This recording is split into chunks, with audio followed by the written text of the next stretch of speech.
Things turn out better and you can enjoy them more when you approach them calmly and unhurriedly. It's not wrong to take it slow if you have to. Just remember your end goal and do whatever you can to reach it. Albertina was an unstoppable child. She never stopped for even a moment. She ran around everywhere, and if something occurred to her, she would do it there and then on the spot. "Gangway, here I come," she would shout as she hurtled through the Magic Kingdom at top speed. "Someday, something will happen to that girl," said the lake fairies. "Or she'll hurt someone," replied the sorceress of the forest. The lake fairies were right. On one of her crazy runs, she tripped over a giant and broke her leg. The fall was so hard that, unfortunately, she could no longer run quickly. Albertina was so upset that her parents, who were top wizards, decided to give her a fast pony made of sweets to ride around the kingdom once again. "Brilliant! Now, as well as being fast, I can eat all the sweets I want. Giddy up, Rainbow, let's gallop across the lake." Impulsive and impatient as ever, Albertina would bite off little sweets from her pony Rainbow as she rode.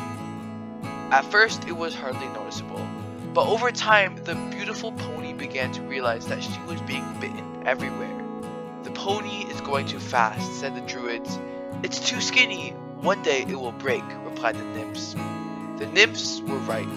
While galloping at full speed, Albertina bit off the pony's left ear.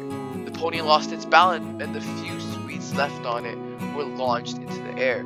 Albertina ended up even worse off than after her previous fall.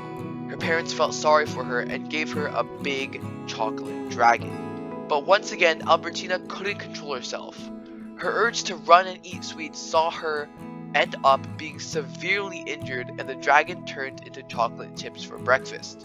The girl started wailing again. "She is very sad," said her mother. "We'll have to give her something." "All right, but this time it will have to be something different."